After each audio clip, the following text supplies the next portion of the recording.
നിങ്ങൾക്ക് ഇങ്ങനത്തെ തലതെറിച്ച കൂട്ടുകാരുണ്ട് എന്നുണ്ടെങ്കിൽ നിങ്ങൾ പറയണം കേട്ടോ. രാവിലെ ഞാൻ എണീറ്റപ്പോൾ നല്ല വ്യൂ ആണ്. അപ്പം ഞാൻ ഓടി വന്ന് 2-3 ഫോട്ടോ എടുത്തിട്ട് ഉള്ളിൽ പോകാമെന്ന് പറഞ്ഞ് കുറച്ച് ഫോട്ടോസും വീഡിയോസും എടുത്തുകൊണ്ടിരിക്കുകയും അപ്പോൾ എൻ്റെ റൂംമേറ്റിന് എന്ന് വെച്ച് കഴിഞ്ഞാൽ എൻ്റെ ചെറുപ്പം മുതലുള്ള കൂട്ടുകാരൻ ആ നാളേക്ക് രാവിലെ ഷൂട്ടുണ്ട്. അപ്പോൾ അവൻ ഞാൻ ഫോട്ടോ എടുത്തുകൊണ്ടിരിക്കുന്ന ഗ്യാപ്പിൽ പുറത്ത് വന്നിട്ട് എടാ ഞാൻ ഷൂട്ടിന് പോകണമെന്ന് പറഞ്ഞ് പോയി. ഷൂട്ടിന് പോയി കഴിഞ്ഞാൽ അവൻ ഫോൺ സൈലൻ്റ് ആക്കാം. ഈ പോണ ഗ്യാപ്പിൽ ഈ പരനാറി വാതിൽ ലോക്ക് ചെയ്തു ബാൽക്കണിയുടെ. ഇവിടെ കൂടി നമുക്ക് ആരെങ്കിലും വിളിക്കാന്ന് പറഞ്ഞു കഴിഞ്ഞാൽ ഒരു മനുഷ്യനില്ല ഈ പഞ്ചായത്ത് ഏരിയയിലൊന്നും.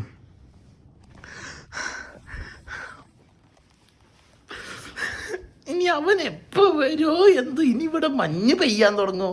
ഇതാണെങ്കിൽ ഒരു കുരുത്തം കെട്ട സ്ഥലം. ഒരു രാവിലെ സൂര്യൻ വന്നു കഴിഞ്ഞാൽ ഉച്ചയ്ക്ക് മഴ പെയ്യും, വൈകുന്നേരം മഞ്ഞ് പെയ്യും, അങ്ങനത്തെ ഒരു സ്ഥലം. ഇനി അവ എപ്പോൾ വരും? ഞാൻ ഇവിടെ കിടന്ന് മരിക്കേണ്ടി വരുമോ എന്നൊന്നും എനിക്കറിയാൻ പാടില്ല. ഫോണിൻ്റെ ചാർജ് ഒക്കെ കടിയും. ശരി എന്നാ.